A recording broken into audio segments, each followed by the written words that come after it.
my friends in AA who cared about me and loved me started calling me on my shit.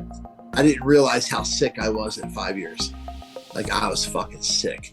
Into Probably, 5 years of sobriety, you mean? yeah, Yeah. I was sick. I had not worked an honest set of steps probably in 2 years. And I stopped calling my sponsor, and I stopped returning sponsees calls.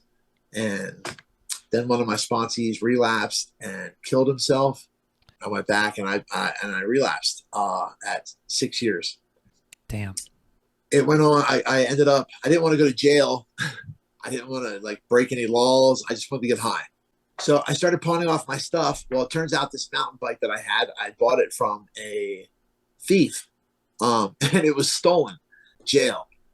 And Jesus. so over the next year and a half, I was in and out of jail. In July of 2013, I got out and I was clean. I had kind of been working with this therapist.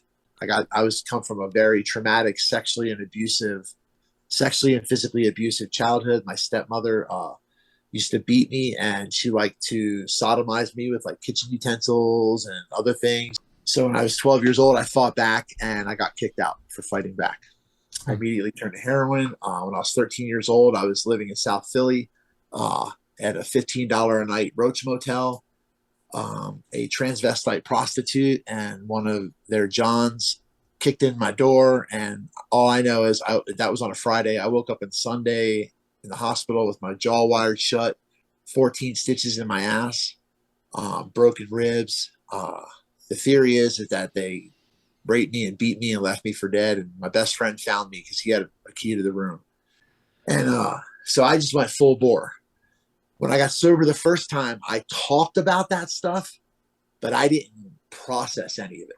And I thought by revealing it to the world, because I thought, you know, like you talked in your podcast about yourself, about the shame of like hiding your sexuality and stuff like that. Like, I felt ashamed because I didn't think that I was gay, but like there was times when I didn't, like I got aroused when I was being molested, or, you know, at the idea of it, or like, you know, like there was times when I put myself in shady situations and did things that I probably wasn't really comfortable with. Shame is a fake feeling for things that are done to us. Like it's like, I'm not that it's fake. I'm saying like, it's not like, it's nothing from anything that we've done. That's what guilt is. Guilt is when we feel like, oh man, I should have done that. You know what I mean? Like I should have paid him that $20 at it. You know what I mean? Yeah. Shame is like, oh my God, this guy's shaming me because of my sexuality, or because I was kicked out of my house and homeless, you know, and like the way the kids made me feel in school, because I was literally the first homeless person in my hometown since the Depression. And yeah, it's like things we can't control. So there's a shame associated with it. I didn't let go of that. I thought that I had, because I was like, oh, you know, I was molested and I was raped and I'm HIV positive and all of these things, you know what I mean? And like, because I'm talking about them, I felt that they didn't have power over me anymore. Well, that wasn't the truth at all, like at all. Like, and I found that out when I relapsed this last time, it didn't work anymore. See, since I was 12 years old, me and my longest running relationship ever, I call heroin my mistress. She was my mistress for 27 years. And we had this agreement. She said, I'll take away the pain. I'll shut up the voices. I'll numb everything. I'll silence everything in return for everything. You give me everything and I'll give you this solace. So now fast forward 2013, I'm getting high and the voices aren't gone. The numb's not there. Now I just feel like this piece of shit who just threw away the clean time that he had for nothing. So she's not upholding her side of the bargain anymore. She betrayed me. Yeah. The one person, the one entity thing in my life, my God, after 27 years, because I was like a Hare Krishna devotee. You know what I mean? Like, my life was spent in the pursuit of doing heroin. Yeah. So I was like, man, I can't do this. I like to say that in every possible sense and definition of the word, I was tired. I was almost 40 years old. I knew I was on probation with a suspended prison sentence, and I was in violation of my probation. I hadn't reported in months, and I started planning my own suicide. And I was hiking up in the hills in Boulder, and I was doing just enough dope to stay well but not be high, because I wanted to like really be conscious and clear about the things I was thinking about, because I had always felt my whole life that I was meant to see the credits, like that I wasn't meant to like leave early before, you know, the whatever's going to be after the credits, like they do in Marvel. You know what I mean? Like Yeah. I wanted to be there for the whole thing, but I just didn't have any fight anymore. I listened to Tim's podcast with you, Tim Logden, and Yeah. He talks about how he had lost hope. Hope is the one thing I never lost. And I didn't realize this at the time, but my hope changed from I hope I can get through this to I hope I can end this. And I Wow. hope that when I get to wherever it is that I'm going, that the intent behind it will be understood. So I went to my dealer's house, who was also like 20 plus year friend of mine. I knew he would let me stay at his house because I was homeless if it snowed. We watched the movie and they were getting ready to watch the sequel. And I was like, hey, I've seen this. Can I take a bath? And he's like, yeah, man, go ahead. So I went upstairs, lit some candles, ran a bath, set up my playlist, because I made a playlist, man. And Wow. I did the dope, and I sat in the tub, and I just remember the last thing right before I did it is I hit play on my phone, and I just remember fading out to listen to Heroin by the Velvet Underground. Next thing I know, I'm laying on the floor looking up at the ceiling, and there's people above me, and they're freaking out, crying and screaming, and I'm like, what the fuck? Took me a few minutes. They revived me. They found me. Apparently, I had been up there in the tub for 15, 20 minutes, and I was only up there for maybe 5 or 6 minutes before I got in the tub. But something had changed. You know, you hear stories about people who go under anesthesia and they wake up and they're no longer addicted to alcohol, or they're no longer addicted to painkillers. And so it's like, you know, I equate it to, you know, like back in the day before smart everything, when you had to call IT. And they're like, well, did you unplug it? Yeah. And like, oh, you know, like they tell you still today, did you unplug your modem? You know, and I kind of feel like I needed that reset. So I went the next morning and I hitchhiked to Fort Collins from Boulder, turned myself into probation. When I got to the jail, I went from AA, big book focused mentality to, okay, there's two things that Bill talks about in the big book that have rung and stuck with me since I first heard them. The first is it's the first sentence of the first forward to the first edition. It says, we of Alcoholics Anonymous are more than 100 men and women who have recovered from a seemingly hopeless state of mind and body. That was like, okay, how did they recover? Then it goes on to say, you know, how that's the purpose of this book, is to show you how he did it. But then later on in the book, Bill says, we came to realize that our drinking was but a symptom of our disease. Okay, so put those two together. We figured out that drinking was just a symptom of what's going on, and now we're recovered. So I got into this program in Boulder County Jail that was a therapeutic community, kind of like a rehab in jail. And it was very small. There was only like maybe like 30 guys in there. And when I got in there, there's a bunch of dudes that I had done time with that I respected. These are old convicts who like been junkies since like the 70s. You know what I mean? And like, but they followed the 3 rules. It's kind of like the junkie code. You don't victimize women, children, or elderly. Everything else is on the fucking table. Yeah. And I respect that about these guys. So now I'm sitting in these classrooms in Boulder County Jail, and these guys are crying because their babysitter diddled them, or their parents didn't love them, and I'm like, holy fuck, these guys are telling my story, and they're crying. They're crying. Like in my head, I'm like, what the fuck? I'm allowed to cry? Like, I'm allowed to do that? And this is where the processing comes in, whereas before you had just laid it out there. Now we're getting into the work and processing things. Yes. And I remember watching Brene Brown talk about vulnerability and love her. Like, love this woman. I love her. I just want to give her a hug and thank her. I remember my therapist brought in this VHS tape, and she put it in the VCR, and we watched this swarmy 70s porn star looking dude talking about you're never going to change your life until you change how you tell your story. That really struck with me. So I'm like, okay, so if vulnerability is my greatest strength and I can change my life by telling my story, I started to focus on how I told my story to myself and the victim mentality that I had. what it did is it led me to a place of forgiveness, true forgiveness, and not forgiveness in the sense like, oh, you're good, no harm, no foul. There was harm and there was a foul, but I am no longer going to lose another second fucking sleep over the things that you did to me. So I'm taking my power back. So that is forgiveness to me. I stay on top of it because I like to tell newcomers, like, the moment you get clean is the day your addiction, whatever it is, gets locked up. And anybody who's ever been in jail or known anybody who's ever been gone to prison, when they come out, they usually look good. They're in there working out, lifting weights, trying to take care of their health. They're trying to compensate for all the fucked up shit that they've done with needles and bottles throughout their life. And so I tell people, your addiction's in prison right now, working out, getting bigger, getting stronger. And it's waiting for you to give them their parole date. And that's the date that you fuck up. And the most common thing I hear, and I told you it was the thing for me, is, why do you think you went back out? Because I stopped going to meetings. I stopped talking about my recovery. I stopped talking about and having that connection, because that's the opposite of addiction, right? We all know that. It's connection. Right. So when we stop connecting, we start relapsing. Relapse takes place long before you ever drink or drug. Long before. Absolutely. The drinking and the drugging is the culmination of the decisions that you have made to bring you to this point.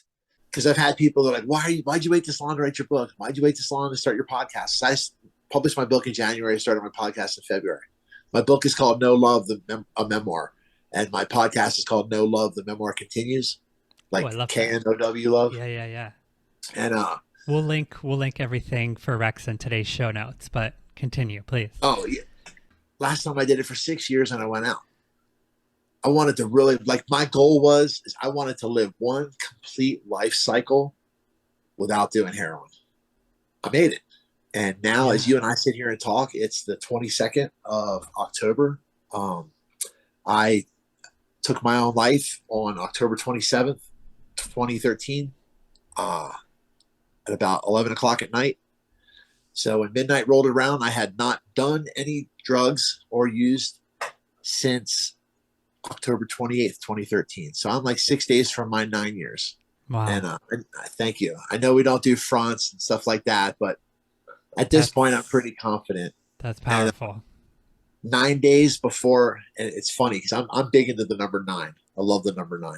And so 9 days before my 9 years, I started doing 90 and 90, which is going to lead me to my 49th birthday in January. Oh, so that's amazing. Because last time I went out, because I stopped going to meetings, right? So I hear about more people going out at I call them the nickels, 5, 10, 15, 20 years.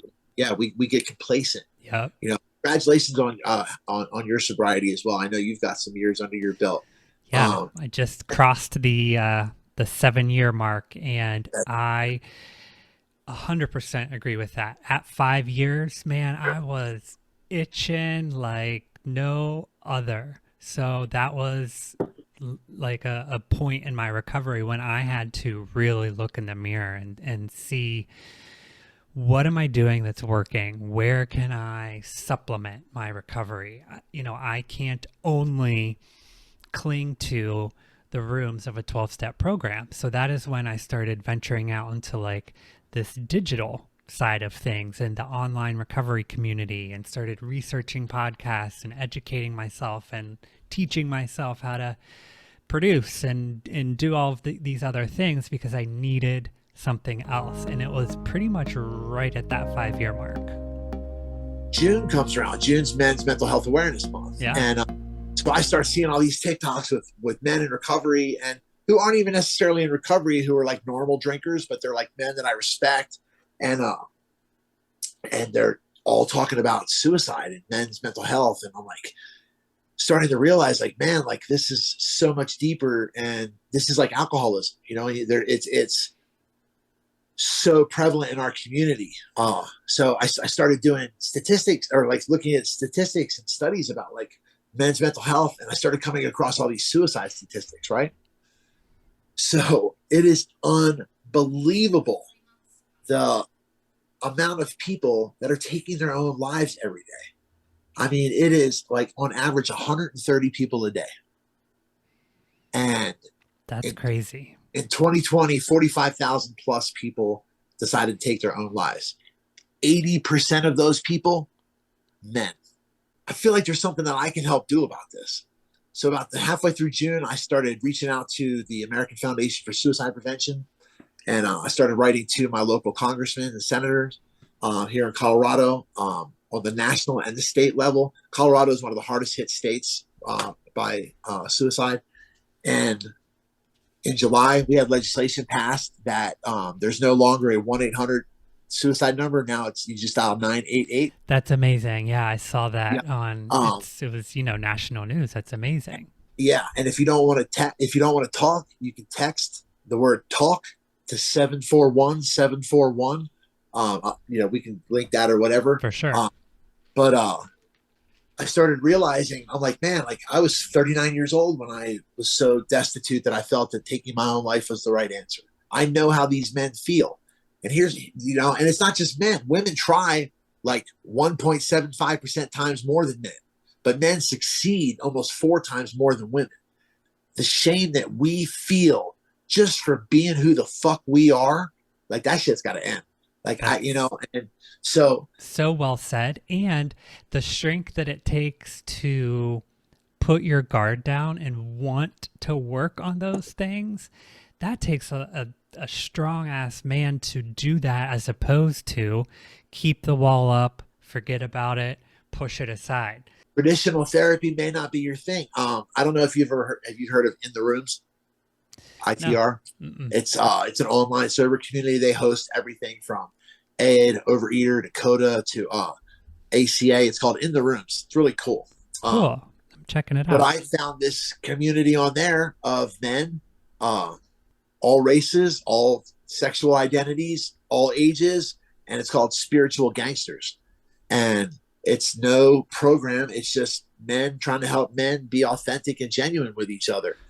June 25th of next year, I will be departing. I want to leave from the Space Needle just because I think it's cool. Yeah. But I'll be departing Seattle, Washington, on my way to San Francisco. And then from San Francisco, I will be going across the Sierra Nevadas and the Rockies to Denver, from Denver to Washington, D.C., and from Washington, D.C. to Miami, Florida. It's a 5,800 plus mile. Holy fuck. And it's to raise money and awareness for suicide prevention and outreach. We've started a hashtag movement, hashtag Save 130, to, sorry, I'm going to cry. Oh, it's fine. It hurts me. Big stuff. I've been there. I know what it feels like to know in your heart that there is no other answer, that the world would be a better place without you. That all of the drama, all of the problems, everything associated with your life would just go away if I wasn't here. And that's fucking bullshit in and of itself, because one, the world is absolutely a better place with me and everyone else who's in it here. And the reality is that nobody's alone. We all hurt. All of our trauma, whether it's big T, little t, it all hurts the same. It's all defined who we are, but it doesn't have to define who we are anymore. You know, a good friend of mine says that he doesn't believe that we can't change the past, because every day that we complete, we've created a new past. So now that I'm 9 years into my journey, I am literally, even on a cellular level, a completely different person than I was 9 years ago, when I felt that I needed to die to make everything better. The world is a much better place with you in it. You can contact me through any of my social media. I ask that you text first, just because my ringer's never on. And I don't want you to feel like I'm ignoring you. Yeah. But I will always return or answer a call at some point. You know, since I started this campaign, I've had at least 5 or 6 men and a couple of women reach out to me and been like, hey man, like I needed to hear what you had to say today, because I was almost at that point, you know. And if I could bring that number from 130 to 129, then I've succeeded. Wow.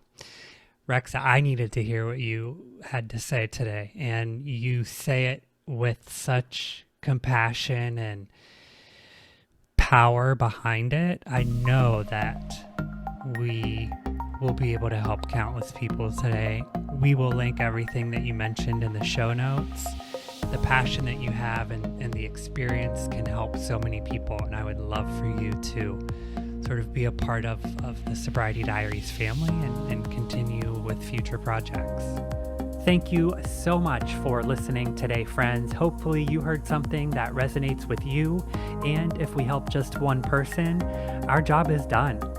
Make sure you check today's show notes for all the information discussed in the episode and how to connect with our guest. And as always, check us out at thesobrietydiaries.com, youtube.com/Nate Kelly, and on Instagram at the Sobriety Diaries Pod. Please head over to Apple Podcasts and rate and review the show, friends. It truly helps other people to find the show, and in turn, we can help more people. Until next Wednesday, try your best not to drink and be good to yourselves. Bye, everyone.